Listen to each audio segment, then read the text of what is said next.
Hey YouTube, Chicken here with a review of the Imaginext Mighty Morphin Power Rangers figure packs.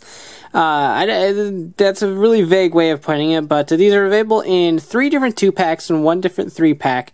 Those being the Red Ranger with the Yellow Ranger, the Black Ranger with the Blue Ranger, the Pink Ranger with the Green Ranger, and 3 putties together. And yeah, I'm not even going to address the fact that I said Imaginext Power Rangers because that's a thing we're doing now. Why they started with Mighty Morphin and not something like Samurai Megaforce or Dino Charge, where kids would actually be familiar with it, I have no idea. Maybe they're banking on the nostalgia factor, or adults going, oh my god, Power Rangers, I love that, and buying it for their kids. I don't really know what their thought pattern was here, but they start with Mighty Morphin, as always, so let's go ahead and take a look at what we got. Real quick, each of these did cost $7.99 at my local Toys R Us, and it's about the only place that these have been spotted thus far besides Amazon.com. So if you're in the market for these, do check your local Toys R Us, because nowhere else apparently has them yet. So our first pack is the Red Ranger and the Yellow Ranger. And now each of these basically share a identical mold. All the guys will have the same mold, all the girls will have the same mold, so very much like normal Power Ranger toys that we're used to. Each one does also come with their respective weapon of choice, hers being huge, but we'll get to that. So we'll set aside the Yellow Ranger for now, and look at the Red Ranger and have his power sword fly out of his hand, because I am mishandling these horribly. So in terms of the Imaginext figures, articulation is very simple. You have a rotation on the head, rotation at the arms, and there is a swivel system in there. So you can swivel like that. The hands do rotate, or rather the entire glove rotates. It's not really a wrist. I guess it's more of an elbow. I don't know. And the feet here don't have any sort of rotation or anything, and everything does move on its own. I think they're all one system. So you can only get like a sitting position. You can't like splay them open a little bit. So being meant for preschoolers, articulation is very simple, but actually better than we had in the 90s. Because you can do that. So good on you, kids.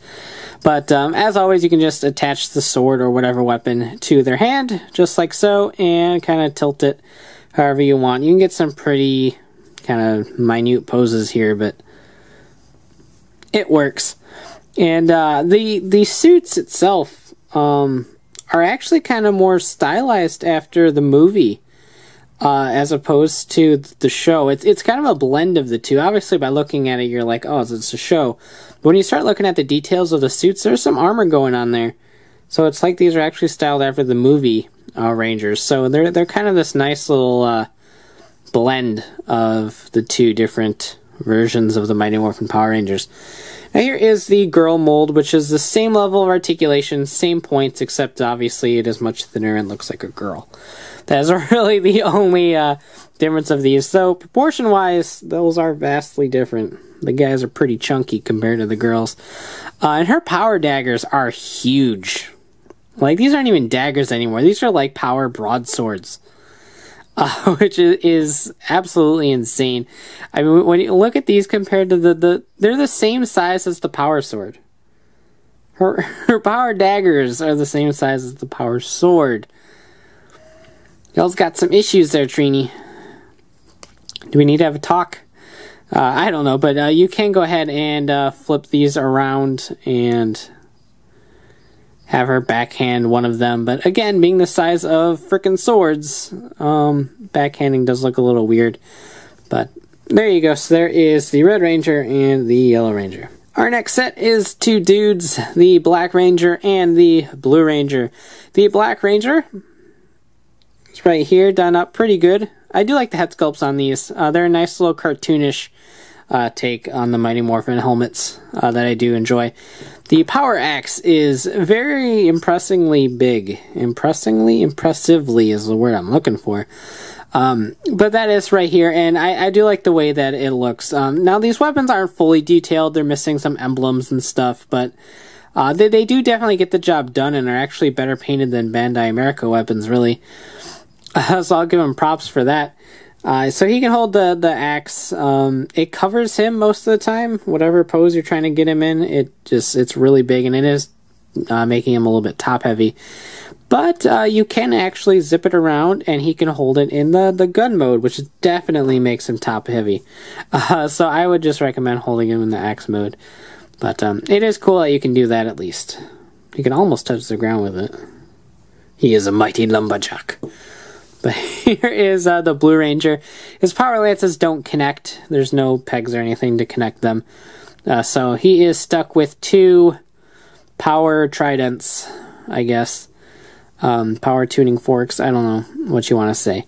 But he can get some okay poses. They're kind of longer and cumbersome, just like the power daggers are. So it's hard to get some decent little action shots of him.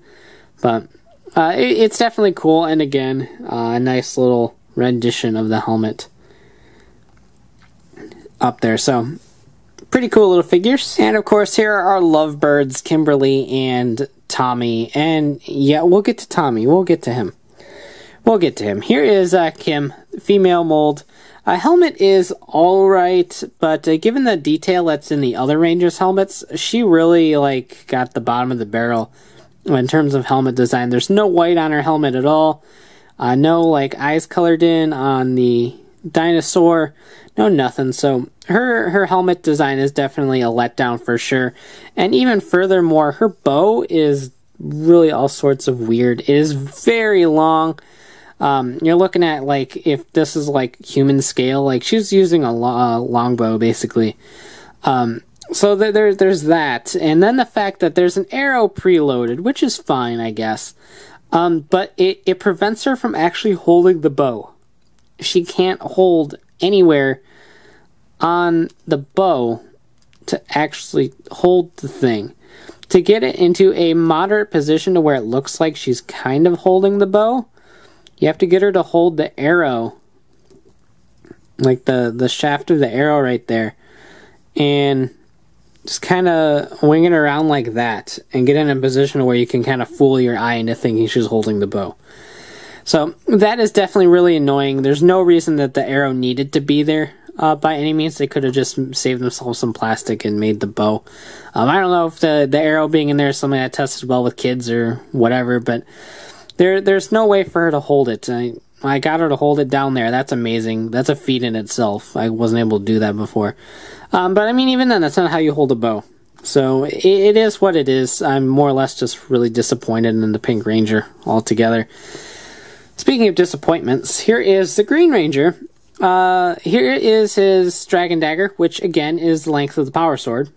So it's his Dragon Sword, I guess. Where to begin?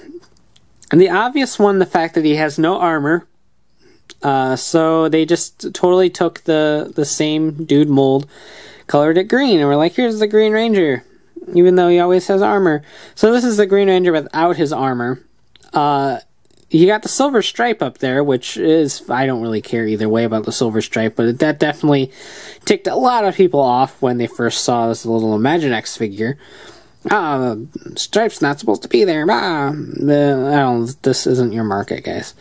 No gold morpher down here, but none of the morphers are really colored silver or anything, so that I don't really care about. But yeah, the silver stripe wouldn't have bothered me either way, honestly, but the fact that he doesn't have his armor is the real killer here for me.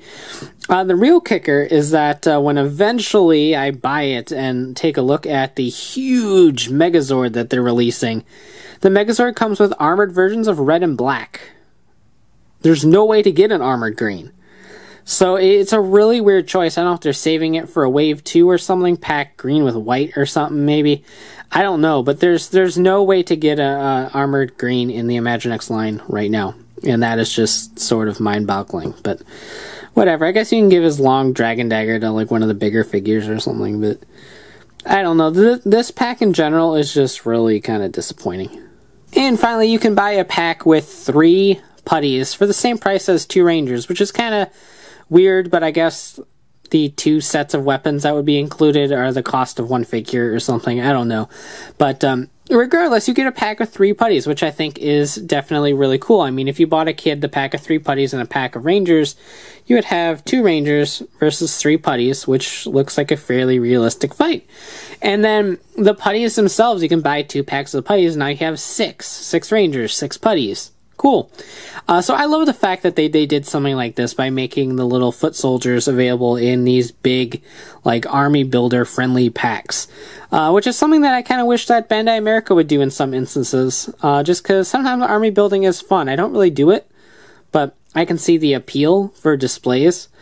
So it's kind of cool that they did this, especially with Imaginext being a kind of kid-driven line. In fact, it's a preschool-driven line. The fact that it gives the kids more villains and foot soldiers to work with while they're playing with the figures is definitely really cool. I would have been fine with 2 packs of putties and give the putties weapons, because right now they just don't have anything to use. They don't have any of their maces or hand things or whatever the heck putties had in their fights. But they're kind of weaponless, but it's still a really cool way to give the kids a lot more villains to play with, since this is just a very imaginative driven line in the first place, hence Imaginext. So they're really cool, and they're done pretty well too. I'll give them that. They definitely have a nice sculpt to their head and stuff. Stylized for sure, but still really cool, and you get all the same points of articulation as the Rangers. So, pretty neat little putty pack. Now there is one thing I do want to address, and we'll take a look at that when we take a look at the Zords that they released. But the Red Ranger, the Yellow Ranger, the Blue Ranger, and the Black Ranger are available. The figures are available with their Zords. The Red Ranger's T-Rex does come with his power sword, but the Saber-Tooth Tiger, Triceratops, and the Mastodon do not come with their weapons. And as we'll see in a moment, the weapons actually can combine to form the power cannon. So if that's something that you need or want to do, then get the individual releases. But if you do plan on picking up the Zords and don't care about the weapons, the only figure pack you really need to buy is the green and pink and the putties. So you don't actually need to buy these unless you really want the weapons. But the weapons are actually kind of a selling point, because they do make the power cannon, and it's actually pretty cool. Obviously we don't need the Dragon Dagger, we'll set that aside. Take the bow and the axe. There is a little groove right in there, and that will just slide right into there. Did we get it on the other side? That we did. And it'll round out to be even right there. Take the lances.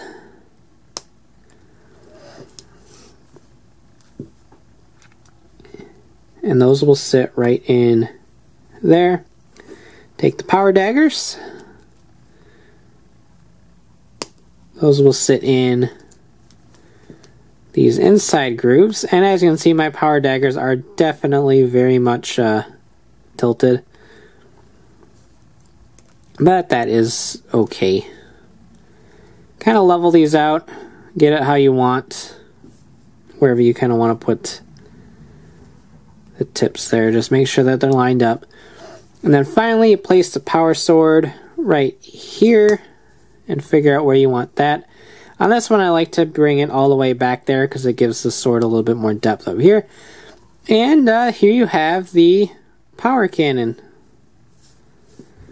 A very nice little rendition of it. In fact, it is probably my favorite of the renditions thus far. Not counting the figure arts one, obviously, but it's just a really solid version of it. There's no real flopping around. It's a lot thicker plastic than the Bandai America weapons usually are. So there's no like obscure flopping or bending or anything like that. Everything actually holds together pretty darn well. So outside of the bow not being able to tab anywhere in right here, so it does kind of wiggle around a little bit. Outside of that, you're looking at a pretty solid power cannon. So you can have Jason be all like, yo bro, I got the power cannon. And be all really neat. So be all really neat. You can actually get the firing pose off pretty decently, as you'll see in the photo gallery for this review. Just an overall really nice representation of not only these weapons, but the power cannon in general. They did a pretty decent job on this for sure. In fact, you might even want to give this to some of the normal Bandai America figures or something like that, if you would like. Should scale with them pretty well, and like I said, it kind of looks better than what we actually got with Legacy figures. So overall, this Imaginext line is off to a pretty good start.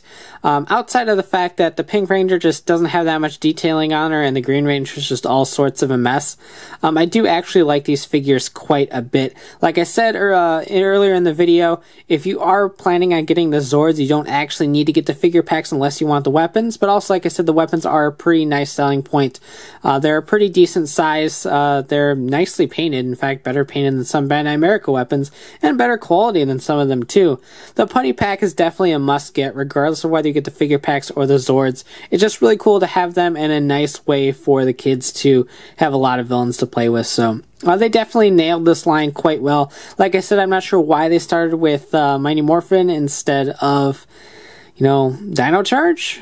But it is what it is. Maybe they'll hit Dino Charge next after they're done with Mighty Morphin. Who knows? But the figures are really fun. They scale well with half-shell heroes or other Imaginext toys, or the Marvel Superheroes line that they do as well. So any of those little small kind of chibi stylized figures meant for the kids all scale quite well, and they're really fun to sort of mix and match the plays together. So definitely a really worthwhile line if you have kids. But if the kid in you wants these too, I wouldn't be too ashamed. They're quite fun. So thanks for watching. Take care and have a great one. Bye.